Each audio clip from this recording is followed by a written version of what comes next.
everyone. Thank you so much for coming to Little Women. We're so blessed to have you.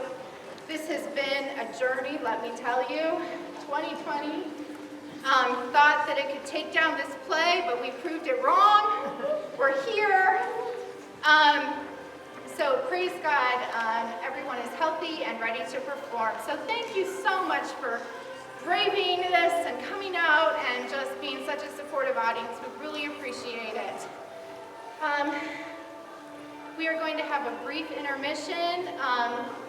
There are 2 sets of bathrooms, one straight down here and one over by the gym. It will be about 10 minutes, so hurry back in your seats and enjoy the show.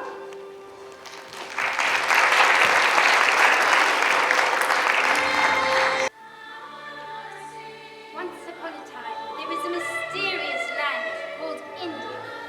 It was a fine place for magic. There was the hot sun and the sound of golden bells. Living in this land was a beguiling princess with eyes of ebony. The princess wanted to make life easier for her subjects, for many of them worked hard but had little. But her father, the king, had scant interest in the welfare of his people.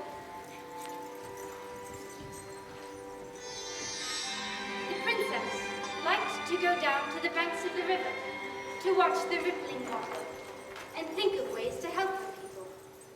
For that is what true princesses do. One day, at the water's edge, she met a prince from a neighboring kingdom. He was very handsome, and he made the princess very happy. But alas, the prince who had stolen her heart was her father's mortal enemy. The king had sworn that if ever he caught his daughter with the prince, he would throw him to the tiger that lived in the jungle. Alas, everything looked dark and drear for the princess and her people and her prince. But just then... Miss Mitchum found the girls in Sarah's attic, although she'd been expressly forbidden to have visitors or tell anything more of her silly stories. You've had the girls up here before, haven't you? Haven't you? It's no Sarah's fault. We came to see her. Ermengarde, I remember the days when you could keep quiet like a proper young lady. Girls, to your rooms.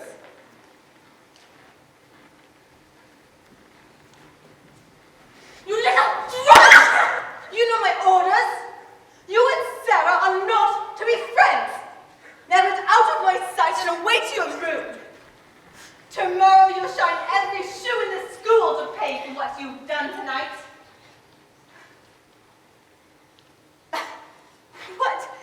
What are you doing? Pray tell. Pretending I'm a soldier. I learned how soldiers behave from my father.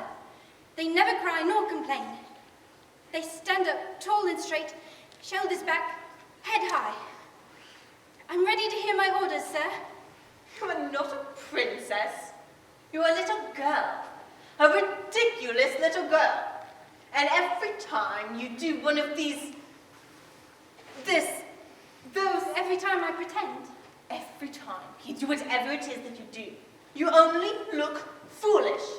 Now get your head out of the clouds and put your feet on the ground.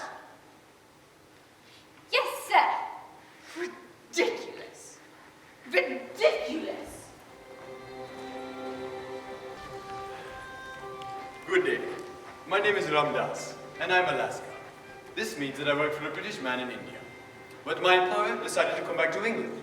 He asked me to come with him, and this pleased me very much. Did you hear Sarah's words? She knows so many words. Smooth, words that soothe, and fierce, words that fuse. She weaves the words with a sorcerer's thread, and spreads them out like they do on a spider's web. The best thing about words is that we can stretch them and stroke into wonderful stories. I am quiet, but I listen much. In this way, I have learned many stories. I am going to tell you a story now. The story of Sarah Koo and the magic. Sarah's story does not begin in India, but in India. Her father was an officer in the British Army, and Sarah's mother died when she was very small.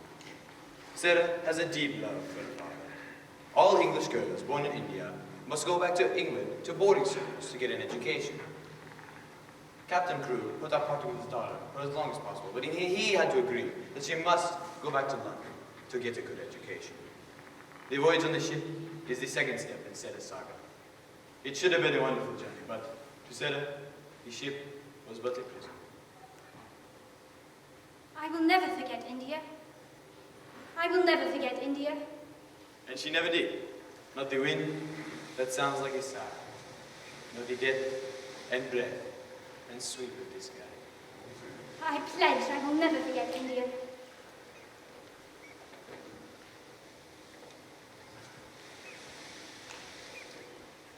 There she is, Captain Crewe's daughter, the one I told you about. Such a strange girl. Why do you say that? She lives in an imaginary world. She's always reading books. What an odd thing to do. Come, let's talk to her. We'll have a bit of fun.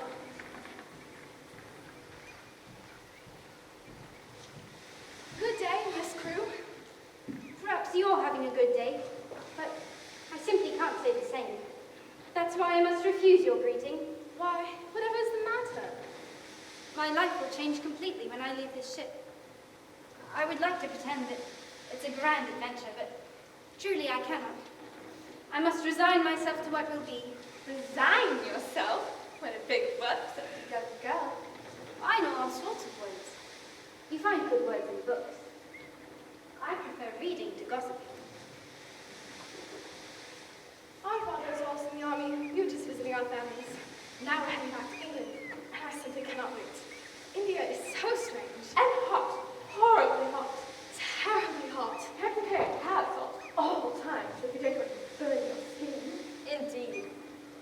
I find India quite scrumptious. It's filled with birds of flame in colour, like jewels come to life. The butterflies fair break your heart with their beauty. Thick green vines twist across your path. The flowers ripe with an incense that fills your every breath. India is a veritable world of wonder. More lively than a carnival, more ancient than the stars.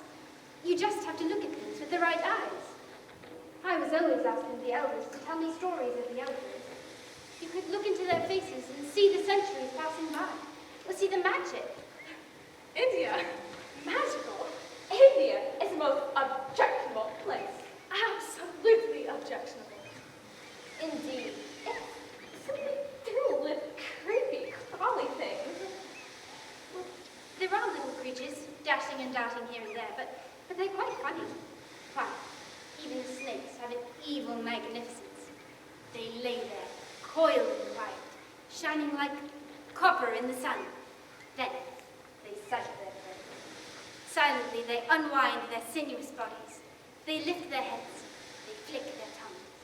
And pounce! Indeed! I did so love to wonder about the bazaars. Everyone talks at once, bargaining and arguing. I love to hear them chattering, like magpies on a roof. An English girl alone on the streets of India?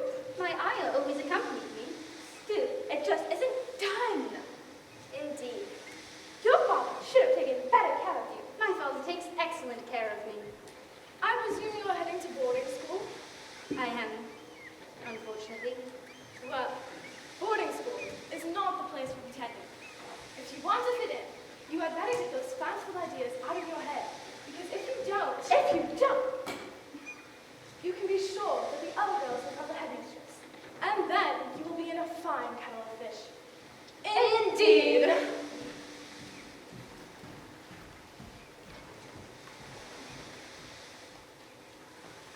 Sarah, Papa, do you think I'm odd?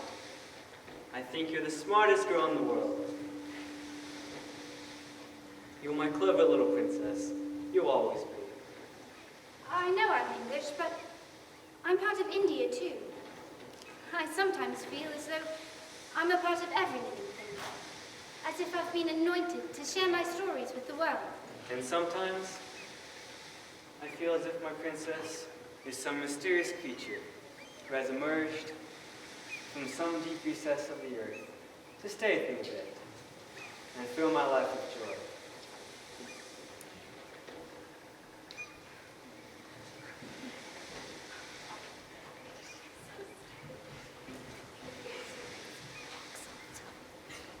Those girls said something to hurt your feelings, didn't they? Just remember, people who have no imagination are jealous of you. You must ignore them. I shall pretend them away. I shall send them straight into the dungeon. An excellent idea. I'm going to send you lots of books, cartons of books, so you can keep on reading, learning, and telling your stories. But you must promise me you won't keep your nose stuck in a book all the time. Sarah Crewe makes a solemn vow that she won't keep her nose stuck in a book. I can ask more than that.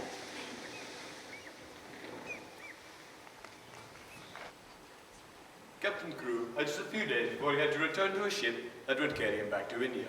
He spent his time buying presents for Sarah.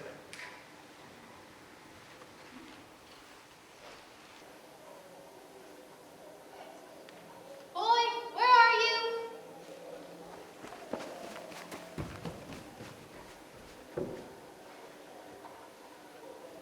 Here, boy, take these parcels to Miss Minchin's Select Seminary for Young Ladies.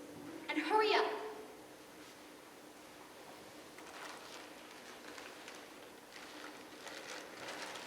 That's a lot of parcels, ma'am. I know, but Captain Crewe bought them all for his daughter Sarah. She is one lucky little girl. All the rich folk are. But she seems richer than most. So many dresses and silk stockings and hats. All of the highest quality and the most expensive materials. I've read something like this in a novel, where there's a girl as rich as Sarah Crewe, and she's royalty, like a princess. Well, enough questions out of you, young man. Stop being so nosy and get those parcels delivered.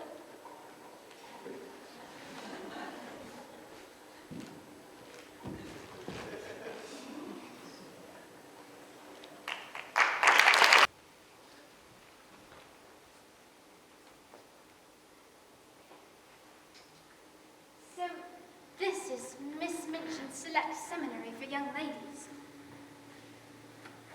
Everything is so rich and fine here, but I can't imagine this is my home, Papa. Even though there are so many girls here, it feels so empty. You're just feeling the sadness of parting, Princess. It gives me the shivers. The cold seemed to seep in from the very walls, snake in through the windows and spiral through the air. I hope the people aren't as cold as the room. Well, perhaps you're just used to the warmth of India. And my dear, you of course are Captain Crewe, and you must be little Sarah. And you must be little Sarah. So many parcels have been arriving, even a cart and pony. We put Sarah in her own suite, the biggest one in the school. I want my daughter to lack nothing. Just looking at her, I can tell Sarah is a very special girl. A very special girl. What are you doing here? I don't remember sending for you. We just wanted to welcome dear little Sarah. An excellent idea, Lavinia. If you'll please step this way, Captain Crewe, we shall make the final arrangements for Sarah's stay. I think I should put Sarah at the head of the line when we go to museums or church. She'll make a splendid representative of the school.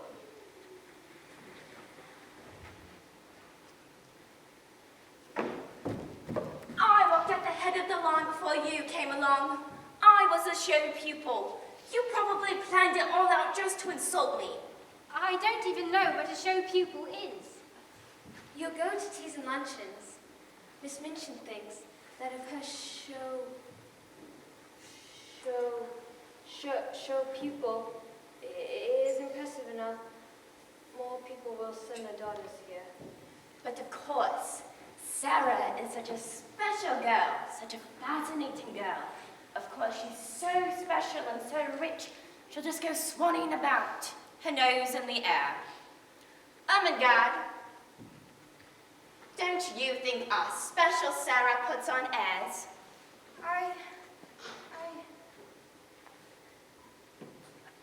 I think she seems nice. If you don't take that back, I'll put both of your braids in an inkwell. But I can't. truth. If you want to be special Sarah's special friend, then go right ahead. But I will have to tell Miss Minchin how you sneak an extra cookie every day at lunch. I don't.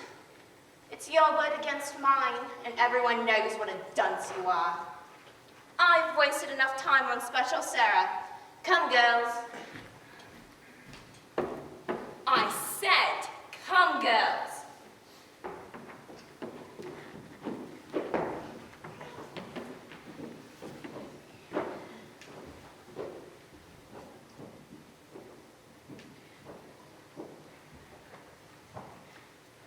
It's time, Papa, isn't it? To say goodbye. So it is. I understand, Papa. I really do. You can't drag a little girl into battle. Although I would make a fine sight, dressed in armor, seated on a magnificent steed, I would chase down the bad people and help the good. If you lived in another age, Sarah, that's exactly what you'd do. But perhaps you should right a few wrongs here. Do you remember in India? Do you remember what we pretended? That I was a soldier too, and I had to obey your orders, to be brave while you were gone. Exactly right. That's what we'll do now. Are you memorizing me, Sarah? I don't have to, Papa. I know you by heart. You were inside my heart.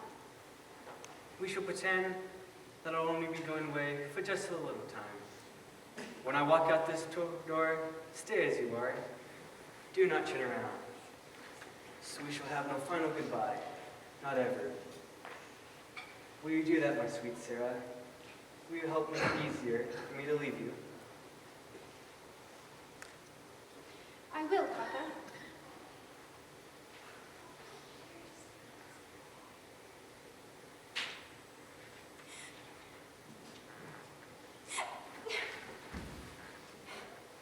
It's all right, my sweet Sarah.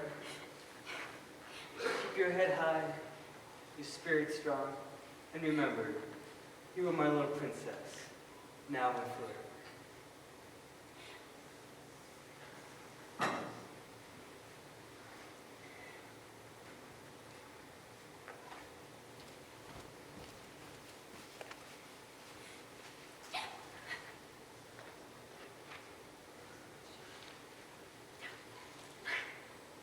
I pledge that no matter where Papa goes, or for how long, we will never truly be separated.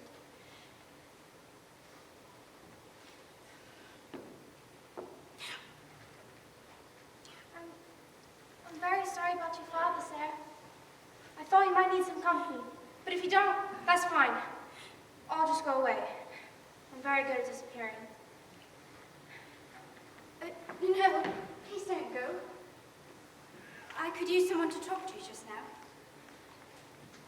You love your father very much, don't you? More than anything and 10 times past that. My father's so clever. He wants me to be clever too. When he asks me questions, I get so nervous, I can hardly speak. Which makes him angry, which makes me more nervous, which makes him angrier, which makes me stupider. It's the same with Miss Minchin. She looks down and nose at me. Her eyes get black as marble. I'm too frightened to speak. You have quite the dilemma. I don't know what that is. But if I did, I'd probably be bad at that too. A dilemma is a difficult situation, which we can change. We can?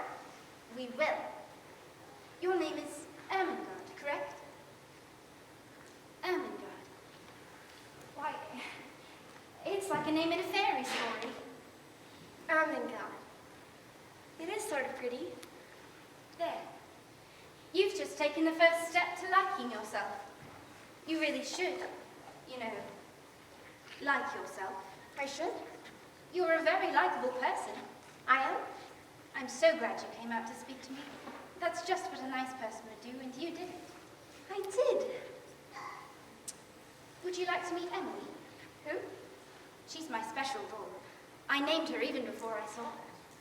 How can you do that? I wanted a doll that looked like a friend. Like she could hear every word I said, understand every story I told her. And so I named her Emily. I think Papa and I went to every shop in London, looking at dolls. Big dolls, small dolls, dolls made of cloth and buttons. But none of them were Emily. And then one day, there she was, Emily. It's as if she'd been waiting for me just as I was searching for her. Will you show me my room? I haven't seen it yet.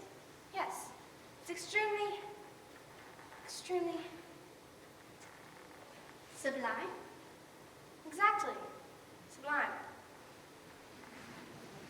Before we go up to my room, I must tell you to be very quiet, and we might catch her. Who? Emily. You see, dolls have a secret life of their own. When owners leave their dolls alone, they jump up and walk and talk and laugh. But they must keep their powers a secret, or else they'll lose them. So they fly like lightning back to their places, just as their owners return. Will anything else jump around in your room? Don't worry, I'm just pretending. Is pretending very hard? No, I'll teach you. Pretending can take you right out of this world and into a better one.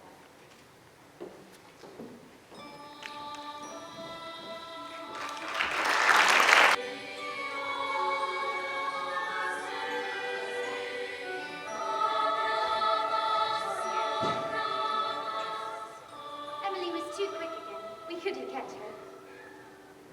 Emily, this is Emily. God, this is Emily. Would you like to help her? Yes.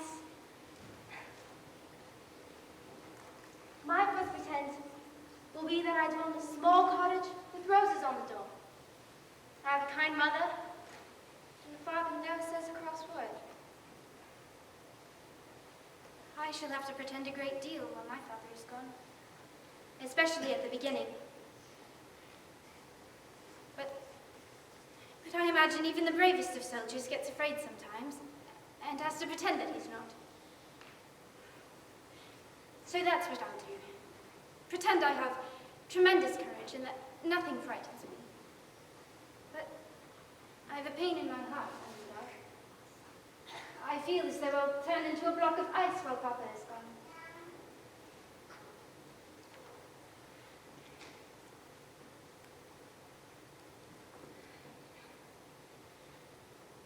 I know this is much to offer, but would you like to be my friend?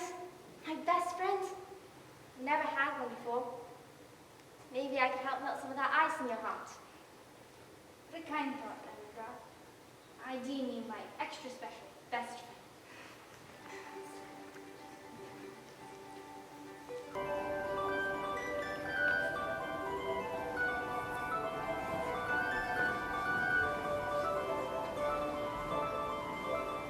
Ah, yes. Miss Minchin, who plows forward like a great ship of the sea. Don't you agree? Good morning, girls. Good morning, Miss Minchin. Girls, you may be seated. Dunderhead. Lottie! Lottie! You have walk. You must learn to act like a lady, Lottie. And you, Amelia, must get this child under control. Yes, sister. I'm sorry, sister. Lottie, you are late. I don't give a fig if I am. Stand up, Amelia. Remember your position. Remember your dignity. You must learn to install some manners in our little Lottie, Amelia. She is not some freewheeling cockney child. She is a student at the city's most prestigious female seminary. Yes, sister. I'm sorry, sister. Please sit down. That was a dreadfully naughty thing to do, Lottie. Do you want your father to know how badly you behave? I don't give a fig if he does. Ah, stand up, Amelia. Honestly, you keep hopping up and down like a jack-in-the-box. It's most distracting. Now sit.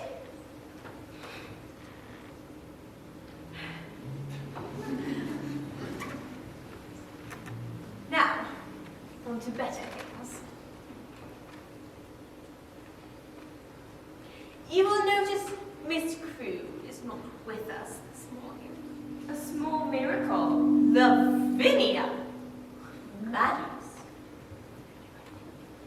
At the moment, Sarah is sequestered with her French tutor as her papa requested. She will learn French and then teach the rest of you. Our school will become even more selective. Yes, little Miss Crew is going to do our seminary proud. Madame Etienne, Which one? Me, of course. No one ever asks for you. And stand up! Madame Etienne, I really must ask you not to waste my time again. I beg your pardon. Why have you played this silly trick? Engage me as a teacher to a girl who speaks French like a native.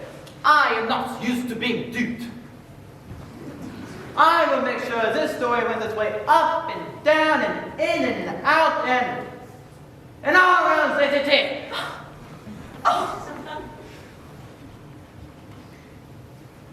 How dare you! Pretending you needed a tutor.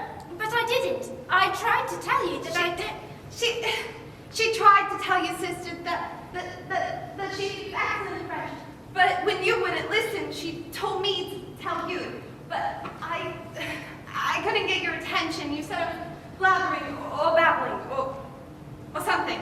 And then a Monsieur Frost showed up and it was too late for everything. For everything. You did this on purpose. And you got my sister to go along with it. Miss Amelia is guilty of nothing. Nor am I. My father simply asked you to engage the tutor so I could have someone to speak French with. I so enjoy it. And my father enjoys pleasing me. So all this, making me out to be either stupid or mean or both, putting the school's reputation on the block. All of this revolves around the fact that your father wants you to be happy. Does your father think the whole world revolves around Miss Sarah Crew? My father does not think that. I'm sure Captain Crew just loves his daughter very much. And I think you'll become quite the apple-brained ninny, sister.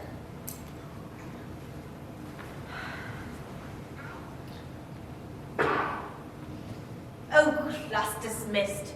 I'm far too upset to teach today.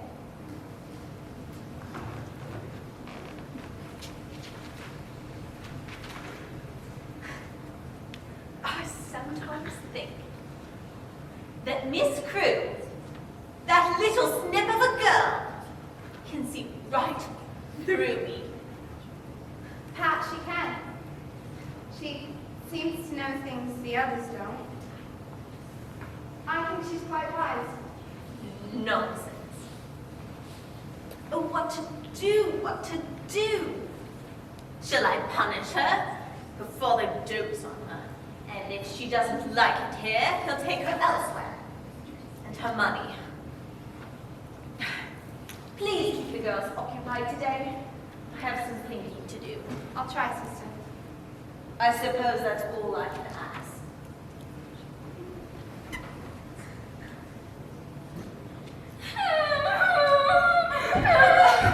Whatever is the matter, Molly? Lottie! You ruined our game. I don't give a fig for your game! And we don't give a fig for you. Just keep quiet. No one wants to hear your wailing.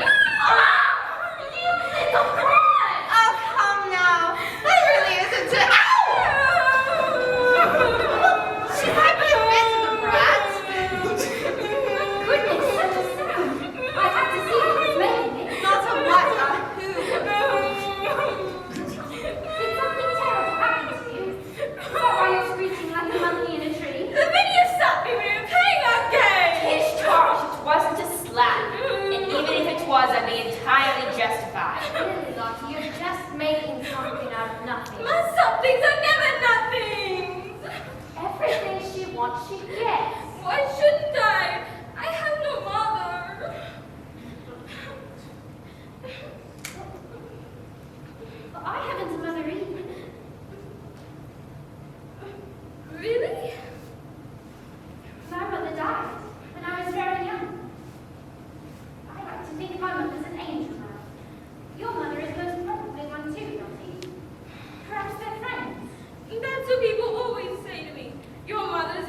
by a wall made of glistening pearls.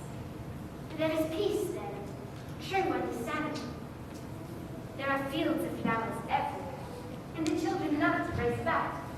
For in heaven, everyone is strong and happy. In heaven, no matter how one looks, everyone is beautiful. And everyone talks to one another as well, for in heaven, everyone speaks the same language. They enjoy learning new things from one another, and they laugh too, for there is much happiness in heaven. The angels love to look down upon the earth. They strive to make things better for those they love. But this is a difficult task, since on earth, people always seem to be in some sort of trouble or another. But every trouble is important to the watching angels, and every person. They never lose their humanness. So many people said so many things to me after Mama died, but none of them made me feel any better. Sarah, you make heaven seem like a real place where real people might live. Poppycock. Sarah doesn't know anything about heaven or angels any more than the man on the moon. Oh, hush up, Lavinia. It's the most wonderful story I've ever heard about heaven, and it's made Lottie feel better. Are we having pretend time again? Girls, to the library. Amelia will help you select something suitable to read. Not fairy tales. You will each read one chapter, and you will read 2 chapters. Come on, girls. Shall I walk at the head of the line? I suppose. I'm so glad you came here, Sarah. I think I might be a bit better behaved now, but I still don't give a fig for Lavinia. It's true, Sarah, about pretending. When I listen to you, I get more lost about and more names. You take me quite out of this world and into another one. I'm extremely scintillating. I'm starting to learn new words too. Hello. Oh, miss, I'm ever so sorry. For what? For listening in on you young ladies and not being quick about my duties. Who are you? This is Becky. Sorry, mate. I do the jobs too. I make the fires and clean the grates and wash the dishes and scrub the floors. The kitchen folks say my last name is this and that. Like Becky do this and Becky do that. I ain't supposed to talk to you young ladies. You won't tell Miss Minchin? Never. I'm a bit like you, Miss Sarah. Oh, I don't mean I'm a lady, but my mom is one too. I surely liked her story. And I'd like to think my mom is in heaven too. I know she is. Becky, what are you doing here? I asked her to stay so we could talk. Oh, how very nice of you, Sarah. But Becky has strict orders about her behavior. She is not supposed to mingle with any of her students. She didn't. I made her talk. Becky, if you would take a broom and sweep the kitchen. I know you're new here, Sarah. Things were more relaxed in India. You probably spoke to your servants. But that isn't how it's done here. Here, Becky is to keep in her place and out of sight. Is that clear? Yes, Miss Minchin. Oh, Becky. She looks like a hungry little kitten. How can I help her? She's locked up tight in Miss Minchin's world.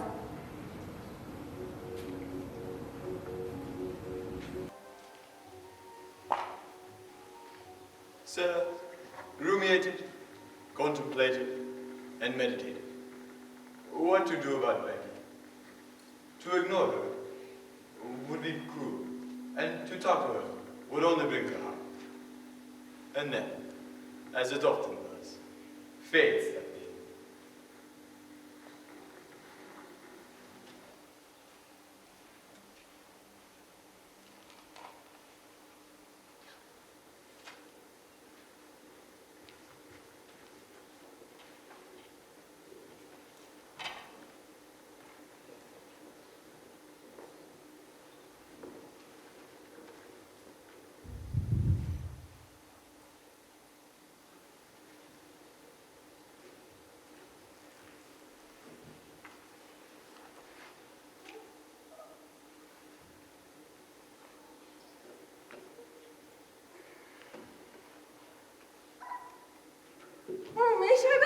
meant no harm, but I was so cold and the room was so warm and I was so tired and the chair was so soft and I... You fell asleep. I'm glad you did. You won't tell Miss Minchin? Becky, we must make a covenant. Well, I don't know how to do that. Do we bake it in a pie? Becky, a covenant means we share a promise between us. I promise never to tell Miss Minchin anything which might hurt you. Oh, that would be a fine thing. Would you like to help Emily? I don't want to dirty her. Oh.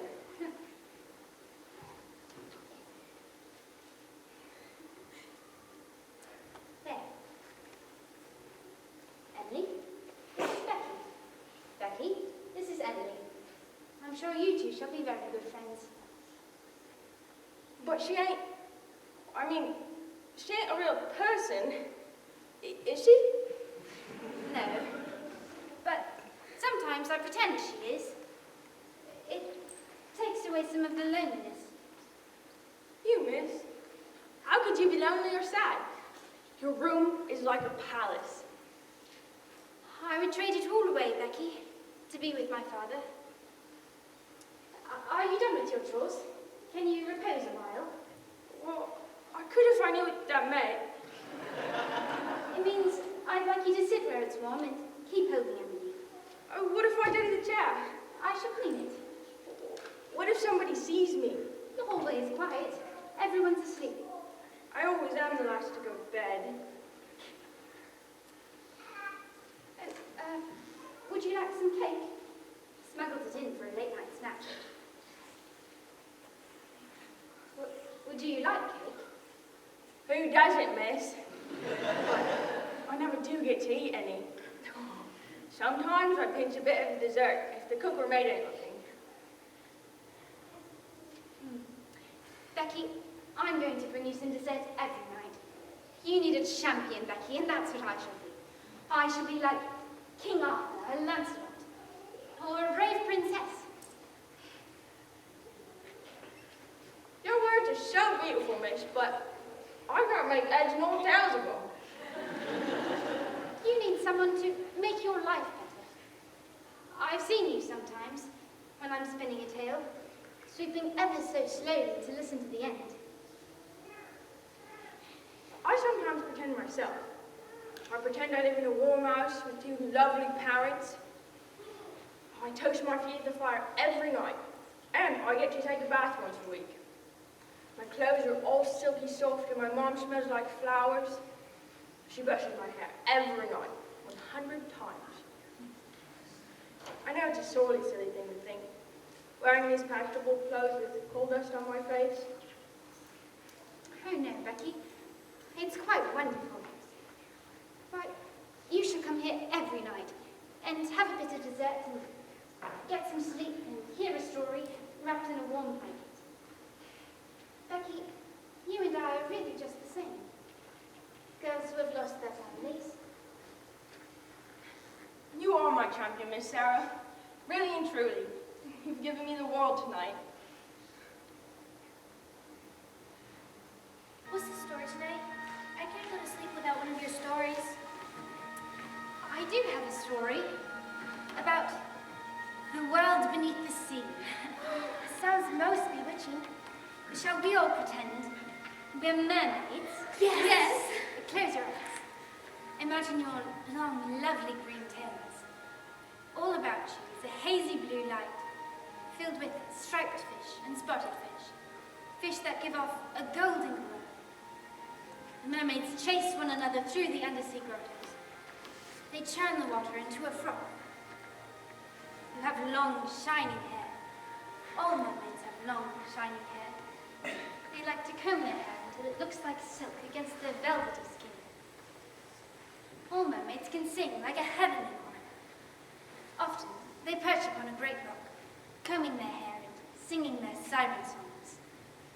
One day, upon the rock, the mermaids sighted a pirate ship. They knew pirates were mean and devious. All but one of the mermaids slipped back into the water. This daring mermaid had long been curious about the pirates and their flag with the skull and crossbones. She started to sing, enticing the pirates to draw near. One of the crew grabbed his captain's spyglass. "Look there, just there, upon the great rock. 'Tis a mermaid. If we can capture her, she'll fetch £1,000 from folks just wanting to look upon her." The pirate ship lowered its lifeboat. The pirates pulled out a huge net. They were so close, the mermaid could see their sinister faces. She swam swiftly under the water, but not fast enough. She called out to her mermaid sisters for help. What are you doing here? I don't think my mother would like me sitting next to a servant girl, listening to the same words I am. I'm sure my mother wouldn't mind in the least.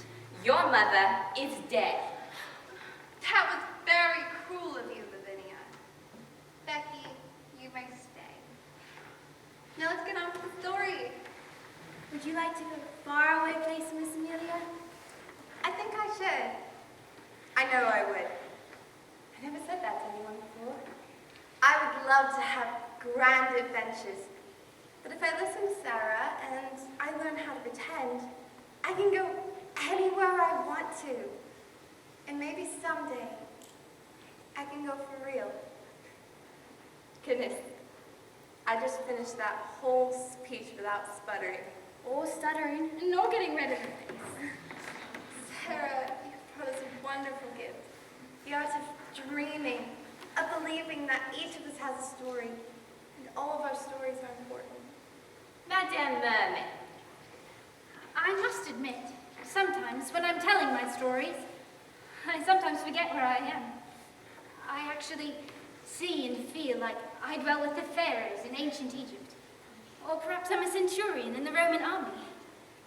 Their stories are more real to me than the city or the school or anywhere. It feels as if I'm a part of everyone's world. What an amazing thought. A magical thought. Well, how shall we end the story? Don't you know? I know one end, but there's always more than one end to a story. So, is the mermaid trapped in the pirate's net forever? Oh no, surely her mermaid sisters will come to her rescue. I can see it all. Green tails flashing, long hair swinging, mermaids whirling through the water.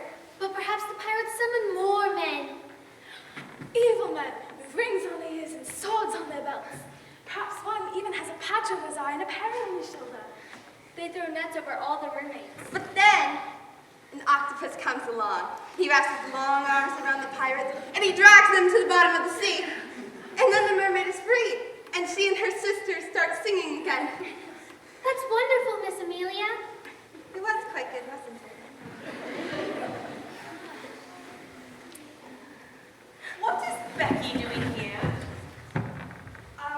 I gave her permission to stay. Oh, did you? How very nice. You'll leave at once, Becky. Amelia, you were supposed to bring Sarah to me, but apparently you got as carried away as the rest of them. You completely forgot my order, as usual. I don't forget things nearly as often, sister. I didn't get carried away. I know Sarah's stories are pure gobbledygook. Sarah, you've entertained us with your pretends, but now I have a story to tell you. I recently received a letter from your father. There'll be one for you too, soon. It seems Captain Crewe was visited by a friend from boarding school days, and the friend asked him to become his partner. Partner in what? It is rude of you to interrupt, Lottie. Spare us, Lottie. We all know you don't give a fig for being rude. I don't give a fig, you know I don't give a fig. Well, Captain Crewe's partner recently bought a tract of land, half of which now belongs to Captain Crewe. And on this land, they have discovered diamond mines. And now come, dear, we must discuss the plans for your upcoming birthday. Your father wanted to have a grand...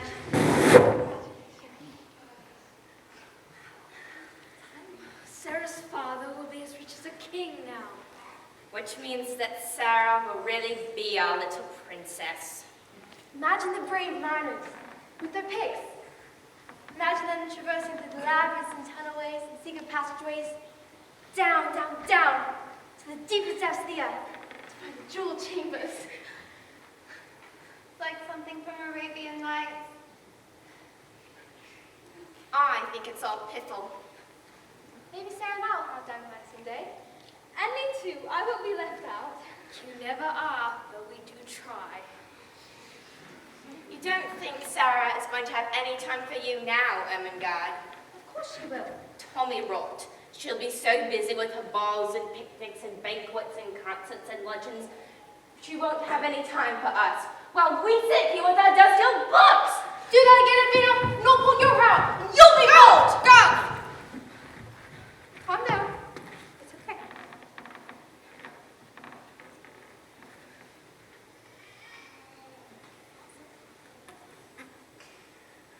I love Sarah's stories. And I love her too. She's ever so sweet to me. And she always will be. She's ever so sweet to everybody. But once she's wearing diamonds from head to toe, she'll change. Just you wait and see.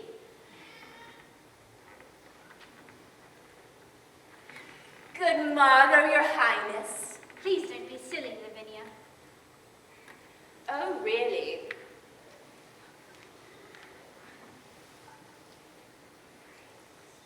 There isn't any royalty here. It's just me, and I'll be exactly the same as I was before the diamonds. I've heard that you've got yourself planned out to be a proper princess. I heard you talking about it with that doll of yours. Her name is Emily. Emily. Lavinia, have you been snooping around Sarah's room? I just happened to be passing by on a few nights and heard her speaking with her doll. Emily! Emily. She talks quite energetically about being a princess. It's true. I do pretend, sometimes, with Emily about being a princess. But I don't do it to be grand. I think about the things a real princess would do. Counting out her tiaras and picking out her ball gowns. No. A real princess cares for all her subjects. She makes sure they have enough food to last through the winter, and she makes the laws fair for everyone.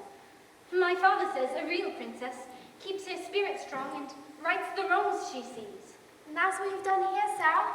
You tell Laura not be so unhappy. And Ermengarde not to be so shy. And Miss Amelia not to be so frightened. And Poppy not to be so lonely. The truth is, Sarah's pretends as a gift to us. The truth is, Miss Minchin is being ever so nice to the ever so clever Miss Sarah Crewe because of her father's money.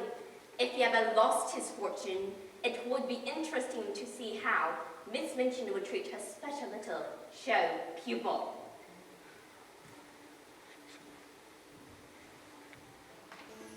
I promised you magic, yes? Surely diamonds are magic. They promise so much. Glittering riches and wealth beyond compare.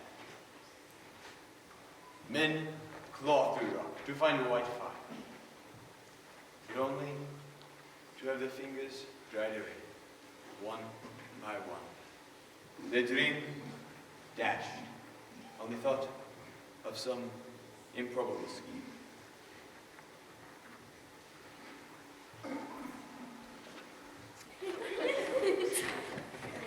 I don't see why we have to do the decorating. We have servants. Some of us want to. Well, Sarah. Hello, girls.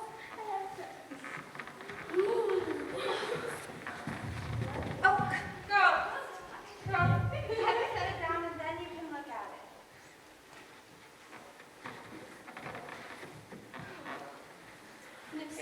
How are the preparations coming along? Oh, just fine, sister. We're all ready for the party. A special party. Excellent. Girls, our guest of honor. Sarah! Beautiful. Happy birthday! Becky! What is Becky doing here? She's my friend. My good friend. She's most certainly not your friend, Sarah. Especially now. Well, sister, it is Sarah's party. Shouldn't she be able to select the guests?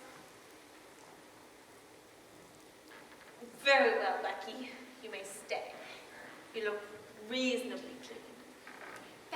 have the biggest piece of cake. Please take over, Amelia, and don't let things get out of hand. Never. Oh, be fun! Okay.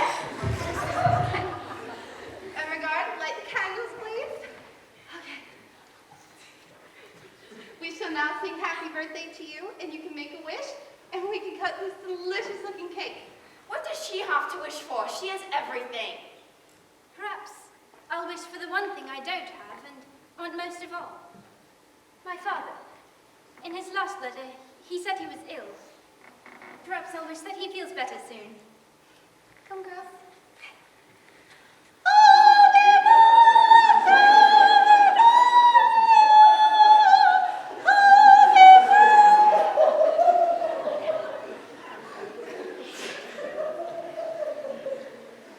Let's try it again, shall we?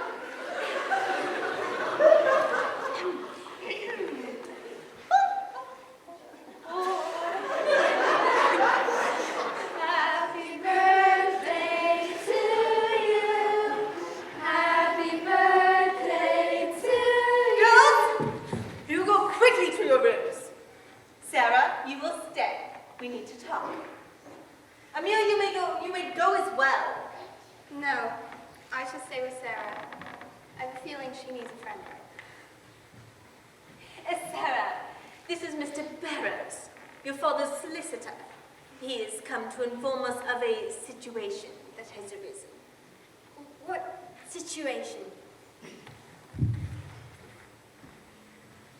There are no diamond mines. There never were any diamond mines. Captain Crewe and his friends were taken in by a clever swindler. You will not be receiving a check this month come from Captain Crewe, as mentioned, or ever. But what about the rest of his fortune? He poured it all into the mines. His money is gone. Gone. All gone. After all I've done for this girl, all I've paid for, the silly party and the ridiculous dress, and all the presents, and now I am told there is no money?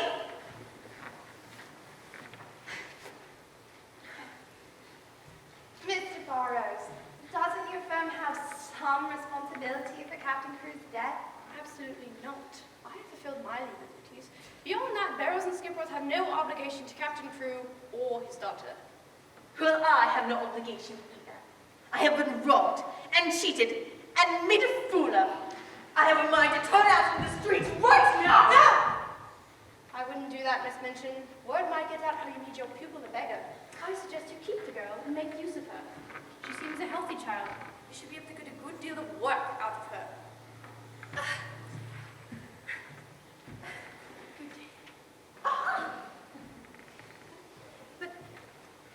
But surely there's been some mistake. My father has been ill, but surely he'll return to London soon, and then he'll sort everything out. About the mines, and the money, and everything, and... Amelia, give fetch a black dress from one side. You can't... Sarah, your father will not be returning. Ever. Your father is dead. He died from brain fever. You are completely alone in this world.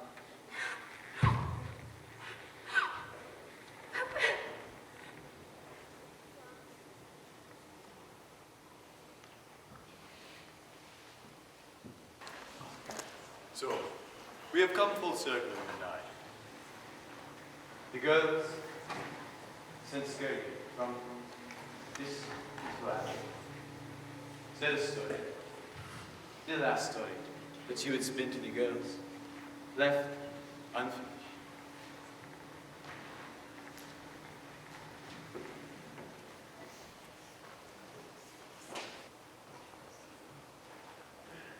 It's easy to be nice to people, Emily, when everything is given to you.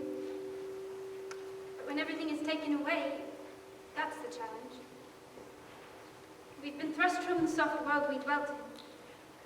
All that I know is gone.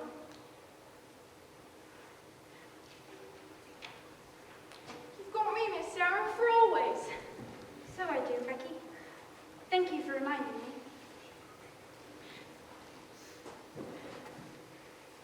I I should have snuck back and I know it, but I was hoping you'd tell me how the story turned out. You know, the one about the princess and the prince and the king and the tiger. You shall have to finish it for yourself now, Becky. I'm not so good at telling stories anymore. I'm not sorry about your pa, miss. I really am. But I know the best part of you's still there, underneath the sadness. She'll come back. She has to. She's the best part of my life, too. I was gonna give this to you on your birthday, but things did get a little muddled that day. See? It's a pincushion. Miss Amelia, she gave me the flannel. She gave me the pins, too, and helped me spell out happy birthday with them. Oh, Becky, it's quite wonderful. Oh, just be a trifle, miss. No, it's the gift beyond compare. You made it with your own 2 hands. Well, I did, and my hands aren't pretty to look at. Your hands are like mine. We work hard, and that is an honorable thing. We've come back, Sarah. We had to, even though Miss Minchin told us we couldn't even look at you. We can't even breathe the same air as you. I don't care. I'm not going to lose the things you gave me, Sarah. The courage and the strength to stand up for myself. Miss Minchin told the servants you'd been a brat, with your nose in the air, and to give you the hardest work. We heard the rumors from the kitchen. You're not even allowed to set the servants' table. It's all true. Miss Sarah's just a pinch of dirt under a gentleman's boot. Surely your pretense must help, Sarah. I have few words to say now, Auntie. My only pretend is to make it through another day. Then we shall pretend for you, Sarah. We shall look about this place with new eyes, the way you taught us to look at our own lives. You have a lovely window. You're so close to the stars, it's as if you could pull them all down. Not all of them. Just one. Just one special star. Poppy star. Sometimes people poke their heads up through their attic windows. It's quite funny to see them pop up like puppets. My favorite is the large ones.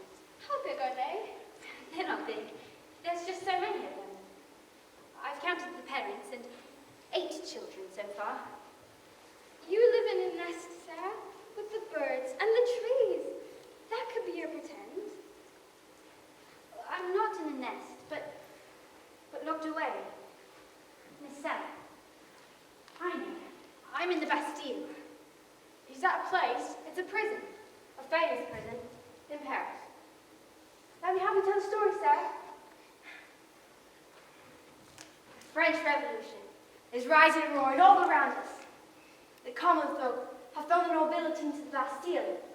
The poor hate the rich because they treat their servants as slaves. But as wealthy as you are, Sarah, you treat your servants kindly. Still, you are thrown into that dreadful cell. Becky's with you. I'm gonna pretend. You're countesses, and clever and beautiful. All heroines are beautiful. I know. Ermengarde and I, we sneak food to you, and warm clothes. So we're heroines too. And beautiful? Of course. I like being a prisoner and being beautiful and all, but I don't feel right being your equal. But Becky, To be your servant, that's what I want. All right then. I deem you my lady's maid forever. You may brush my hair and care for my jewels. Hold fast to your story, Sarah.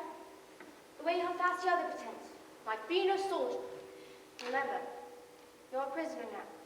But someday, your fortunes will change.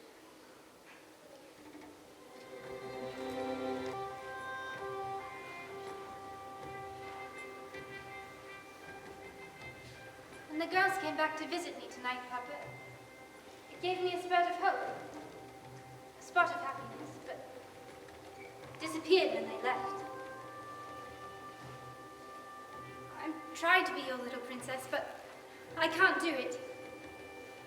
I'm fast falling into the very hardness of this place, into the very meanness of Miss Minchin. I can still smell your pipe tobacco, Papa, and hear your voice. I shall never again feel as safe as I did when you held me. My papa is gone from me, Emily, do you hear? He died thousands of miles away without me there to give him any comfort. And I don't know what to do. How to live. I didn't think anything could take away my stories, Papa. But it's cold as old bones here, and my pretends are fast fading away. There is no magic in an attic.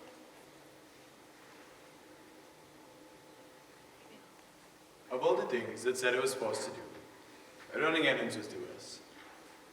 The streets were dirty and damp. The mud was thick.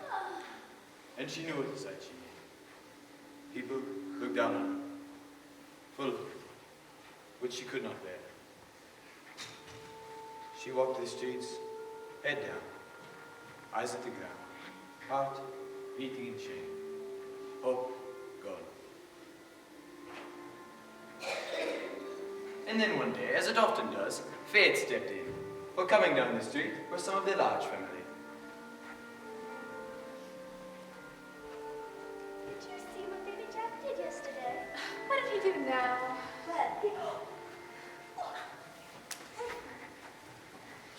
Oh! I'm so sorry. I didn't mean to block your path. You probably don't know me. I mean, you probably don't know us, but we know you. I mean, we don't know you, but we see you. That's it. Well, thank you. I'd like you to accept the sixpence. I must decline. I'm not a beggar. Of course you aren't, but we would still like you to accept the sixpence. It's a gift.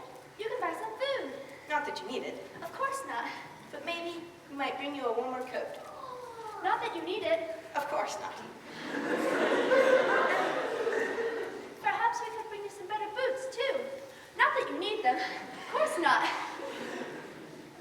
Your offer is most kind, but I am the daughter of a very fine and honourable soldier, and if I must go without a meal or walk with holes in my shoes, I will bear it like a soldier, like my father would have me do.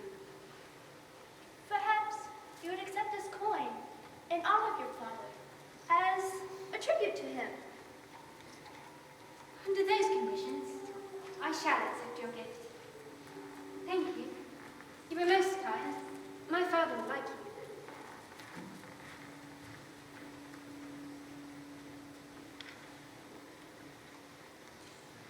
She's definitely not a beggar. No beggar ever talked like that. She's so fair-faced. Even under the dirt and soot, I couldn't see that. She behaves like a lady, born and bred. She looks woefully tired, but when she walks down the street, she looks inside and smiles. She is someone. I know it. Everyone's someone. How do you know? We don't even look at the beggars, nor the poor people who shuffle by us. We don't think of them as real people. Even our own servants. We treat them kindly, but we know nothing of their lives. From now on, I shall treat everyone as if they really are someone.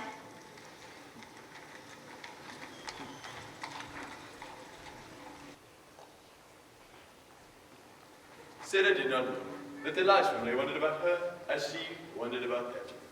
They called her the girl who is not a beggar.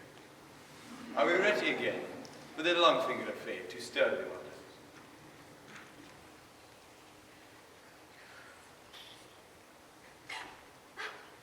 It can't be. Simply can't be. But of course, it was. Magic was finding its way up the dirty streets of London and glowing up from the wretched mud. I resolved not to spend my sixpence, but here are fourpence. I could buy 4 banners. The bakery is just there. But what if somebody dropped the coins and is coming back for them? Oh. Ma'am, I'm sorry to call you from your work, but I found these lying just outside your door. Did anybody report missing fourpence? Bless me, dearie. There's nobody who'd come looking for the owner of a 4pence. You found the coins. That means they weren't for you.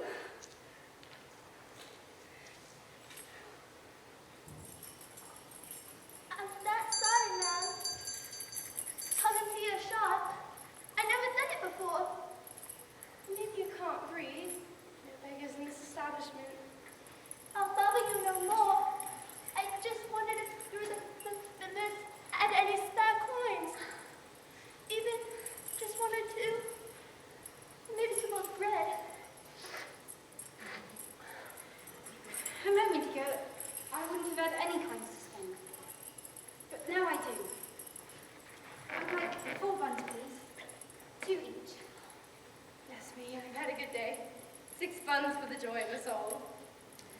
2, 3, 4, 5, and 6.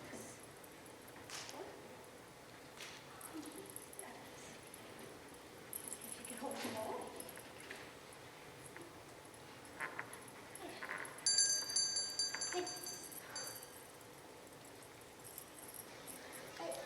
Well, you mustn't gobble.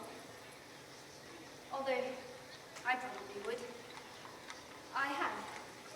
I know what a rumbling stomach feels like.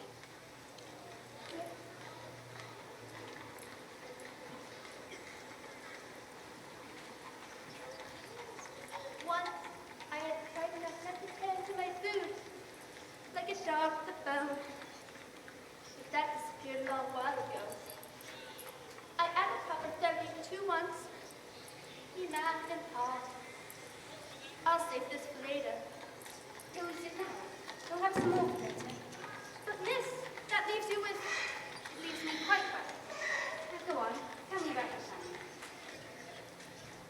Todd died of coughing sickness.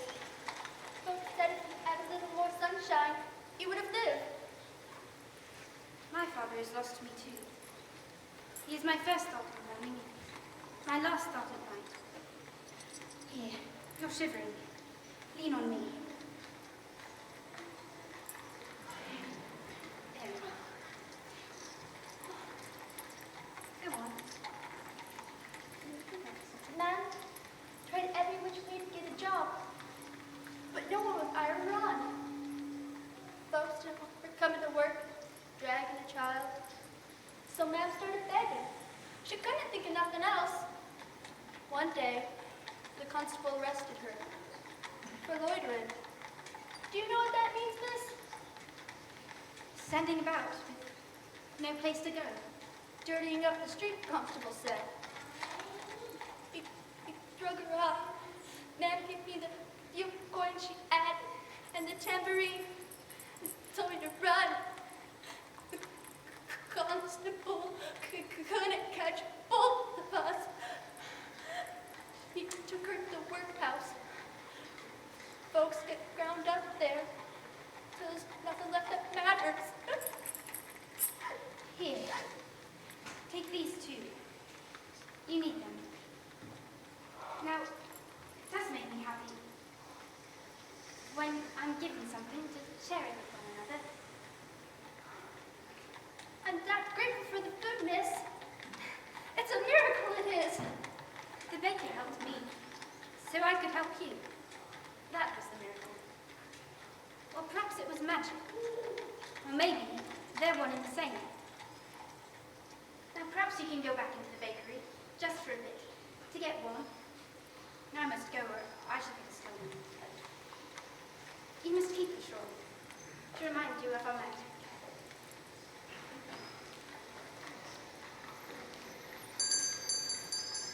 Keep buns to the girl give you.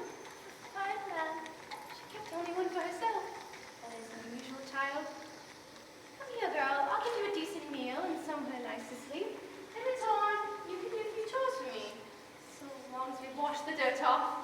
I have a feeling that with your meat pies in you, you'd be a hard worker.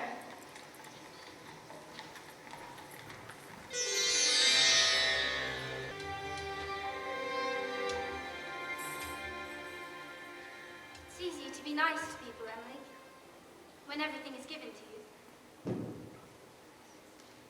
But when everything is taken away, that's the challenge.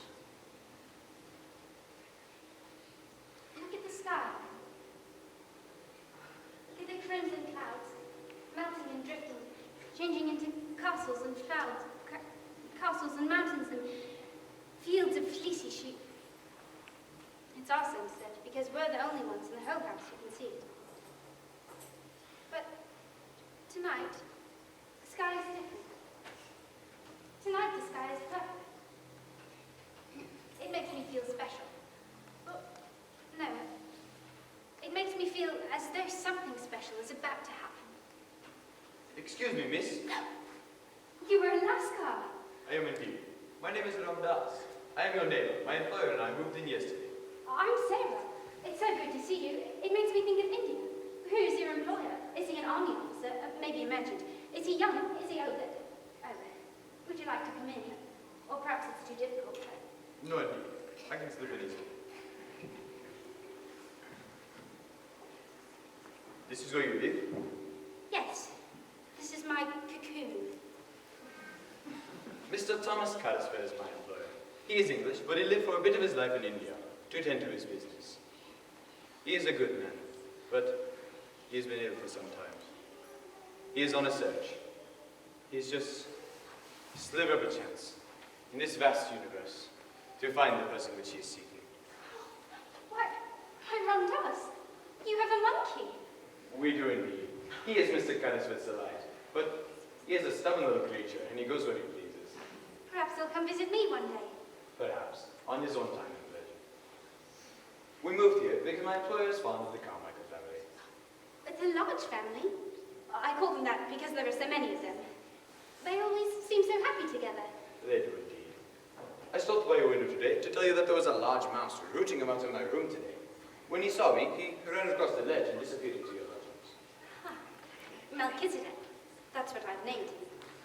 He and I are compatriots. Melchizedek? Well, he's always looking for food to feed his family. I give him what crumbs I can. I'm usually hungry too. Melchizedek.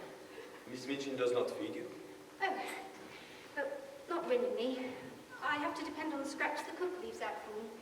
Some nights she does, and some nights she doesn't. Miss Amelia smuggles food to me whenever she can. But you see, I am able to bear it, for I am imprisoned in the Bastille. Are you? Yes, I was ever so kind to my servants, but I was still thrown into this desperate prison. It is dark and damp and dank. Slimy water slides down the cracked walls, and the floor is stone. But, despite this horror, you still stay strong. Yes! Oh, you are a kindred spirit. I knew it. That's why I told you I pretend. Yes.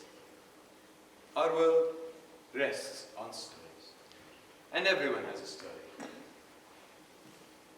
When I was first put up here, I thought I'd lost the power of pretending. That made me... well, it made me not myself. But perhaps the pretends are coming back. I sometimes imagine that I have a thick rug on the floor and a carton full of books. I curl up on soft cushions and read for hours, and my bed is covered with a silken quilt. Yes.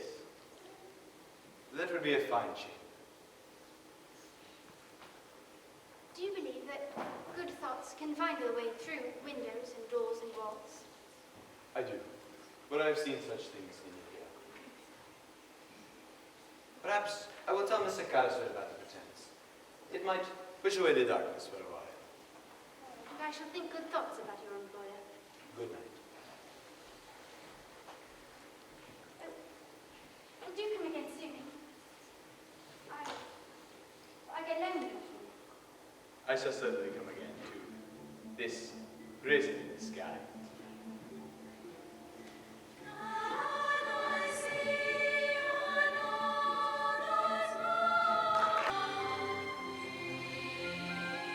You have no good news from Mr. Carisford, do you, Father? No, I do not.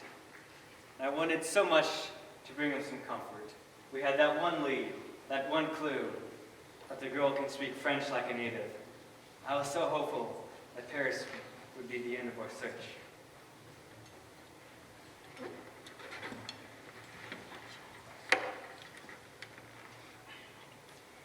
I can see it in your face, Carmichael.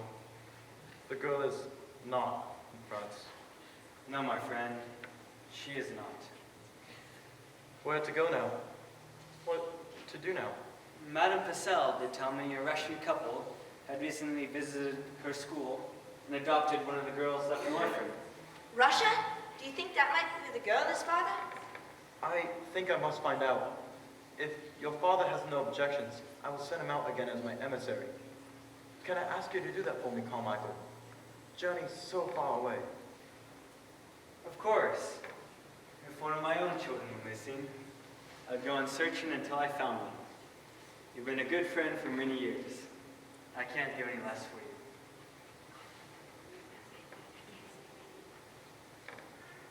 Perhaps you'll meet the Tsar, Papa. Don't be silly, Nora.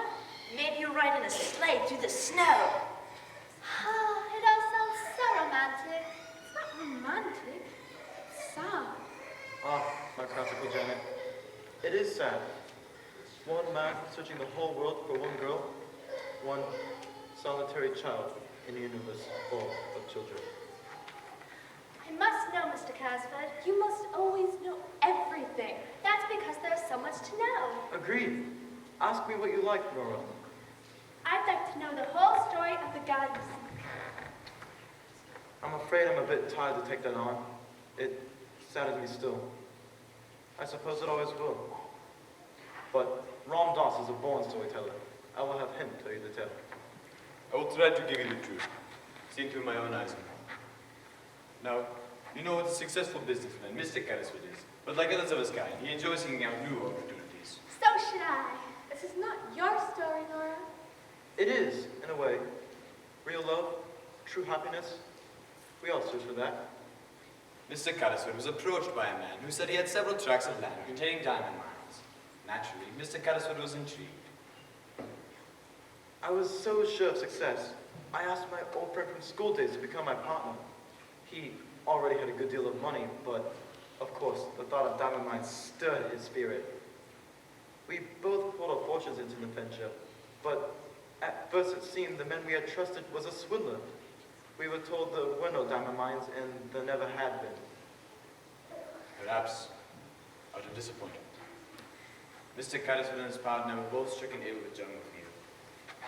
It is a common thing in India. It affects the mind as well as the body. Mr. Carrisford's partner was the sickest. His body was worn out, and his spirit was broken. One night, he fled the hospital, crying that he must find his daughter, his little princess. But he gave us no information about where the girl was, what country, or what school. I brought him back that night, but he died soon after. But then it was discovered there really were diamond mines, that the man we had given our money to was honest. It had just taken him longer than he expected to find the treasure. I can't say more. What haunts Mr. Carrisford is that his partner died, thinking his friend was a fraud. But he has left his daughter in the hands of an unkind world. And I did. I left her a papa. Even now, she may be begging in the streets. You cannot blame yourself, Thomas. You were ill when all this happened. We will find the girl, I promise you. It's a reckless promise. We'll search to the ends of the earth to find her. We won't be going anywhere. Then I shall keep Papa in my thoughts and in my prayers, and Mr. Carrisford, and the girl he's searching for. Sometimes I dream of him, my partner. He always asks the same question. Thomas, where is my little princess? Where is she? I have an idea, Mr. Carrisford. Perhaps, until we find the girl you are searching for, we may help the girl next door. We call her the girl who is not a beggar. And she very well may be, for I see her when she does not see me. There is many a girl who would break down the way they have it. She works night and day, and she has to scavenge for her food. She gets through it on her pretense. Right now, she is pretending she is imprisoned in the Bastille, but I doubt even that dark prison is as depressing as her attic room. Yes, I like your idea, Ram Dass. Indeed, it's a godsend. It might help me with these horrible thoughts I have. Yes, Ram Dass, we will help the little girl on the other side of the wall.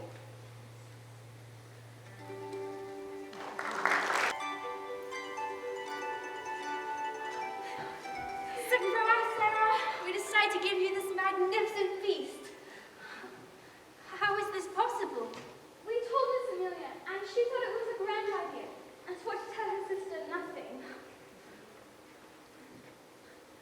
Miss Minchin never comes up here, and everybody else is asleep.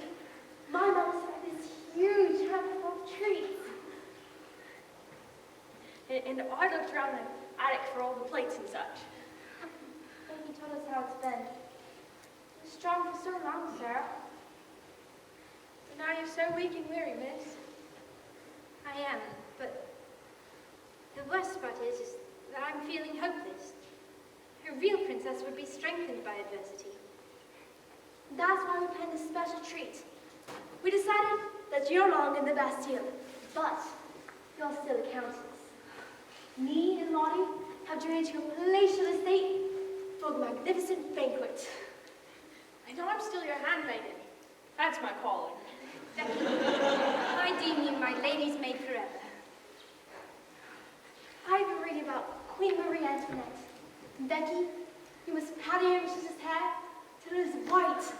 You must make it so tall she can barely fit through the door. You must paint her lips and cheeks with rouge, not one, no, 2 beauty marks. Let's pretend after we eat. Oh, my goodness, fresh ramen.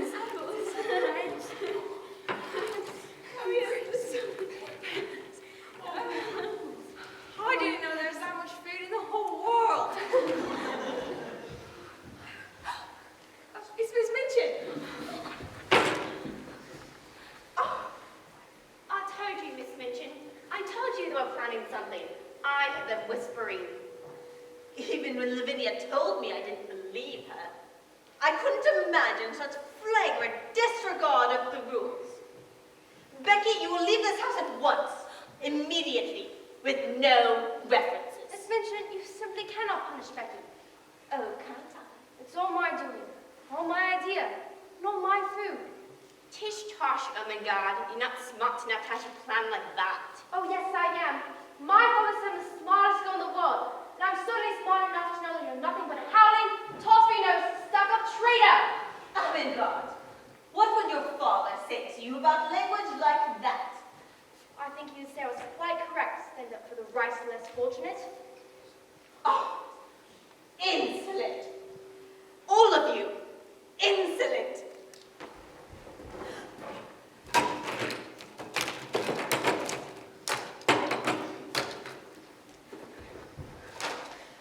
Well, don't just stand there. Becky, Sarah, clean up this mess. Ermengarde, Lottie, may return to your rooms. Come, Lottie. You may also follow us, Lavinia. But frankly, we don't give a fig if you do. You shall have nothing to eat, Mama Sarah. That will be your punishment. Pray, tell, why are you staring at me like that? Has my face gone green? I wonder what my father would say if he could see me now. See this room? See you? But your father is dead, isn't he? You can wait forever, my dear. But no one is coming to your rescue.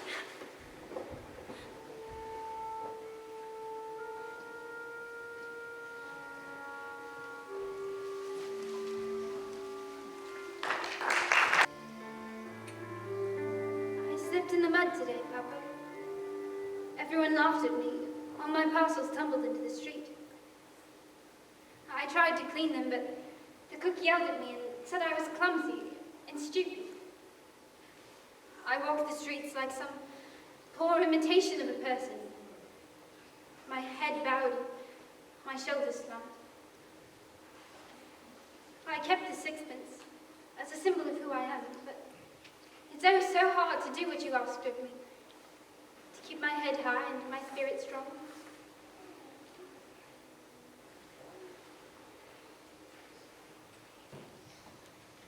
Well, here we are.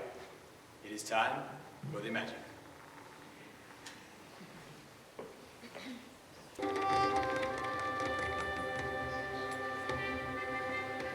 first, I thought I was dreaming.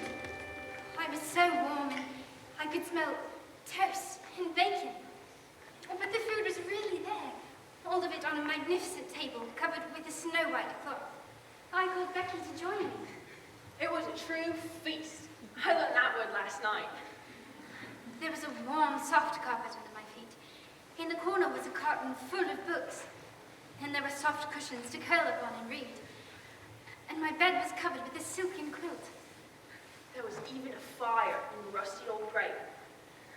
Actually, it was everything I dreamt of having. But who put it all there? Well, I don't know. There was just a note. To the little girl in the attic, from a friend.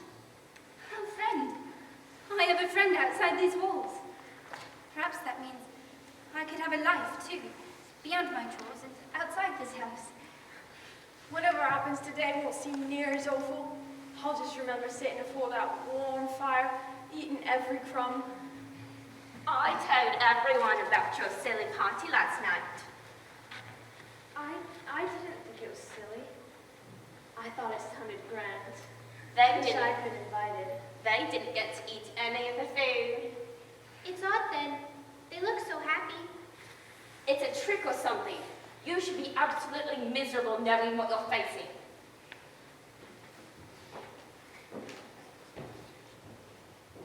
Don't you remember? You were both in disgrace. Of course you remember, Miss Minchin. Of course we remember, Miss Minchin. How dare you two? You were not looking so happy. I'm delighted to see them looking so well. Delighted. Delighted by their defiance. Girls, to the library. Sarah, Becky, to your chores. I will find the cause of your happiness, Miss Sarah Crew. And when I do, you'll be in serious trouble. Yes, Miss Minchin.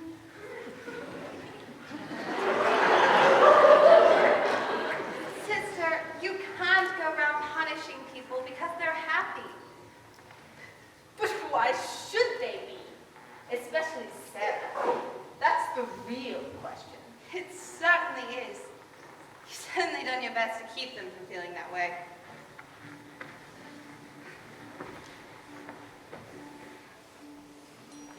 Of course, magic can be really Sarah worried as she climbed the stairs to her attic room that night.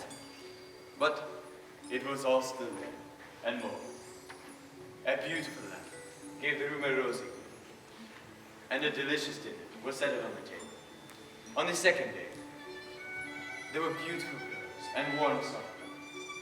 And on the third, pictures with silken hangings. And so it went. Each day, something new was added to the room, and there was always food. And always there was a note to the little girl in the attic from your friend. And then there was the day that the clothes were placed in Sarah's room.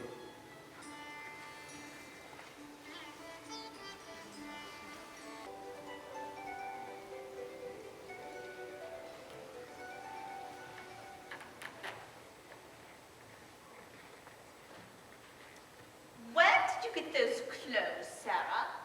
Have you been stealing? Oh, no. It's just part of the magic.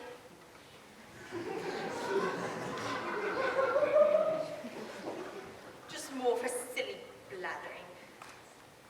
But do you think she has a rich relative we don't know about? We must contact him or her at once. We might be able to redeem some of the money I lost. You redeemed that long ago. Perhaps it's just as Sarah said. It's magic.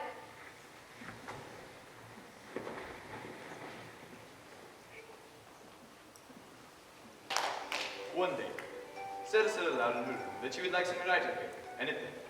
The next day, her request was filled. I hope you should not think it impolite that I should write this note to you when you wish to keep yourself a secret. Sometimes I think I shall wait and hide and see who is providing me with all the gifts. But I can't. I mustn't. I know that if magic steps into your life, you cannot question it, for then the magic will disappear. You must just enjoy it. But I am so grateful to you, and so happy. And so is Becky. Share all my new riches with her. So please just accept my heaven-sent thanks from the little girl in the attic.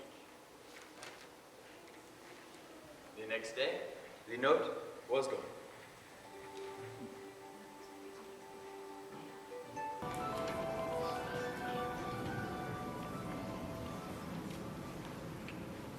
You do not have to tell me the outcome of your journey, my friend. I can see the answer to my question, not only in your eyes, but on the faces of your children. We're truly sorry, sir. You're right, Thomas. The child in Russia is not the one you're looking for. But we shall begin another search. I don't know if I have the heart to continue. The girl next door is very happy. We must think of her. Is she? It gives me great pleasure to hear how her life has changed. And just then, as it often does, Fate stepped in the guise of a monkey. Good morning, everyone. I'm sorry to interrupt. This is the girl from next door, Mr. Casford. It is so good to meet you. Thank you, sir. I came to tell you that your monkey is curled up in my room, happily sleeping. I know he's very temperamental, so I didn't wake him. Spoiled is what he is. I left him there, but I can bring him to your Lascaux. How do you know what a mascot is? I was born in India, sir. My father used to be in the army. I was a student at Miss Minchin's seminary, but my father lost all his money, and Miss Minchin took me on as a servant. Less than a servant, sir. Less than even a scuttling maid. How did your father lose his money? Well, he didn't lose it himself, sir. My father had a friend. Well, Papa thought he was a friend. He brought my father into the schemes, took all his money, then lost it. My father simply trusted his friend too much, but that's just how he was. Perhaps his friend meant no harm. Perhaps it was all a mistake, a misunderstanding. What scheme was your father involved in? Diamond mines. Your father, did he die of brain fever? Why, yes, sir, but how do you know? Your name, dear.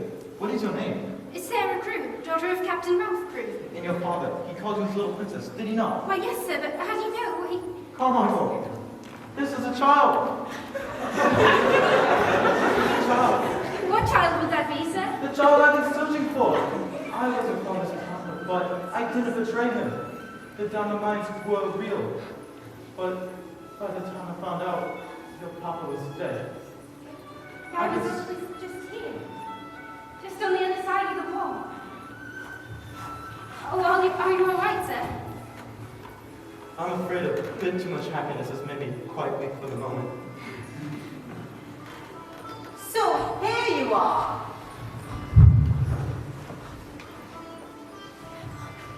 Remove your hands from the girl. This girl was a charity case I had fobbed off on me. I had no idea she was bothering you.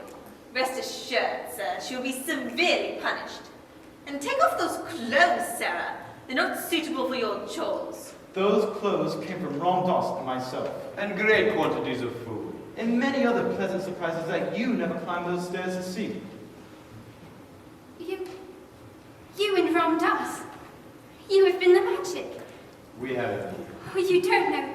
You couldn't know how much your magic helped me, but I was almost lost with no sense of myself. And then the magic. You have given me life, child. You have given me hope.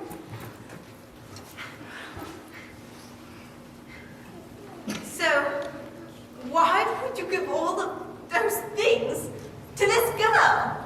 Sarah, as it turns out, is the daughter of my partner, Captain Crewe. I've been searching for her ever since her father died. Captain Crewe was my partner in the diamond mines. So you're the swindler? He is not a swindler. There never was any swindler.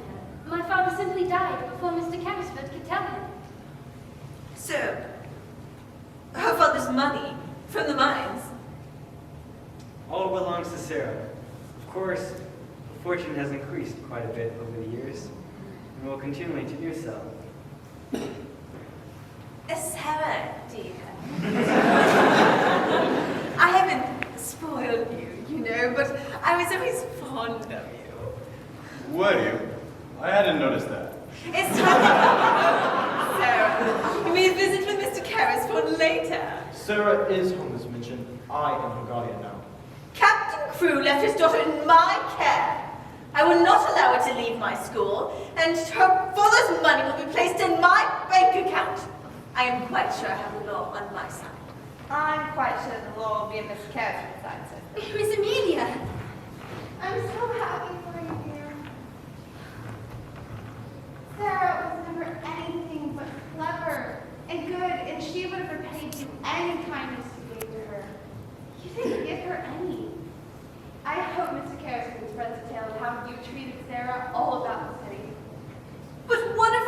pupils are taken away. I hope they are. Then we can start anew. I know you have a heart, Maria mentioned, the kind that beats inside your body. But your real heart's been squeezed so tight that no joy can come in and no love can seep out. But perhaps we could try a pretender to, see if it helps.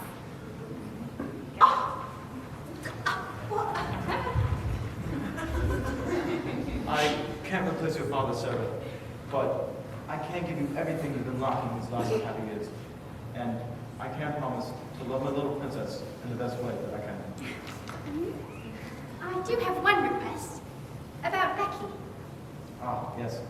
The other little prisoner in the Bastille. I should like her to live with us. She shall be your personal assistant. Oh no, you must call her my handmaiden. That would make her very happy. Oh, Sarah!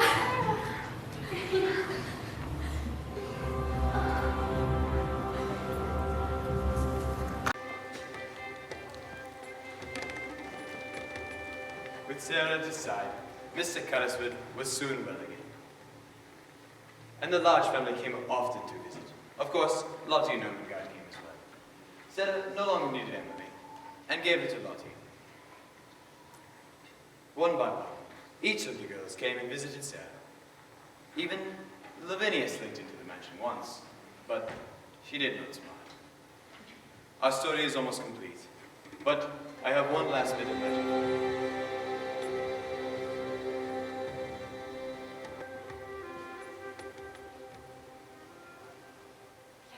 What can I do for you two? Wait a moment, I know you. You once gave me 6 buns for 4 pence. Indeed I did. I always remember you giving you away your bread like that. I must say, your situation is much improved. This is my guardian, Mr. Carrisford. He's very generous. And Sarah is very special. Have you seen the little girl recently? How is she? Is she all right? Bless me, child, she's quite well. Anna! I started out giving her odd jobs, and now she's my assistant. Bless me if things didn't go well for the both of you.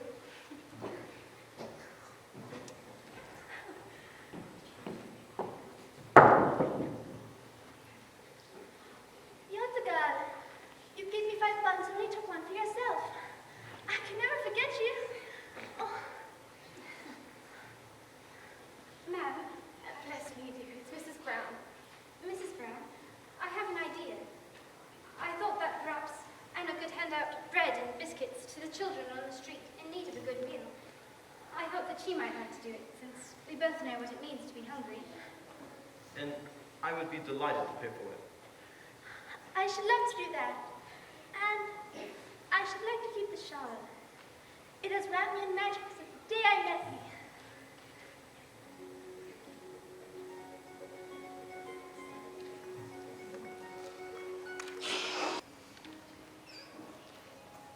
I have discovered many things since last we were together, Papa. I've learned that it's better to be a princess outside your castle than inside. For outside you can see the suffering and sadness and try to help your people. I'm fast becoming a champion of the poor and downtrodden, Papa, just as you said I would be. And there are so many children in the streets of London who need my help. I thought my heart would break from missing you, but instead it grew and stretched, and the more love I had for Becky, the more I came to love Ermengarde and Lottie and Ram Dass and Miss Amelia and the little beggar girl and now Mr. Carrisford. But most of all, I have learned that the best magic comes from within. It's what we use to fill the empty places in our soul. And never had Sarah Crewe looked more like a princess than she did right then.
our sound people to this church. Everything kind of came together last minute. We weren't sure if we'd have to cancel last minute. It's just the world we live in right now. And God was good. We're able to come together, but it wouldn't have happened without so many parents and people in the sound booth at church for helping us. So greatly appreciate them. Because of just the changes and everything happening in 2020, we are missing 3 girls that started our year with us and weren't able to come back. So I would like to tell the video if they're watching, but we do miss them very much and appreciate all the time that they put in this year. 2 of them graduated, and I want to honor them. Abigail spent many years with us, and we will miss her. And yes, and then Emily also, we'll miss her very much. And then we have 3 graduates this year, so we'll miss you girls so much. Oh my goodness, my heart just, it's so hard.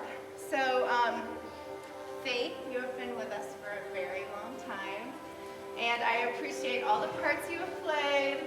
We'll never forget Miss Beaver.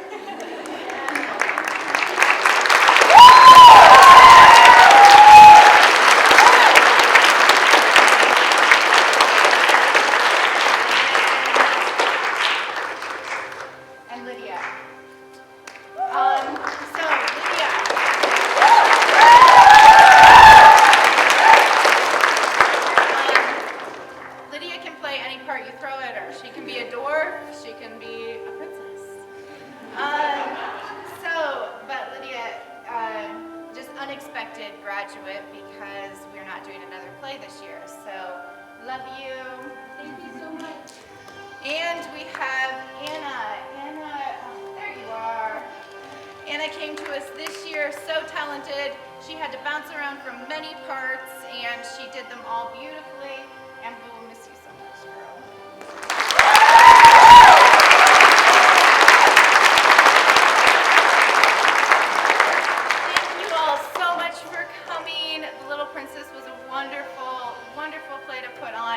So grateful to have you as an audience. Everyone will be around for pictures and to say hi after we remove a few items from the set. So thank you so much. Oh yes. I'm looking for pupils for my new school. So if any of you know some likely candidates, please send them my way. She comes highly recommended now. Okay, I think that was it. Thank you.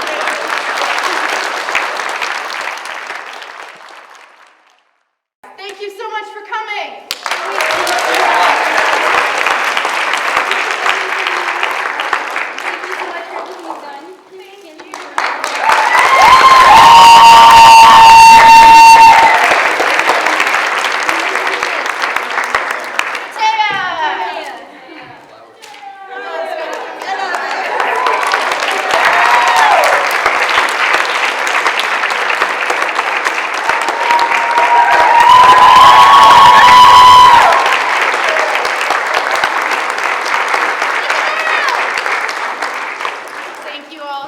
So hard on this. All right, I'm going to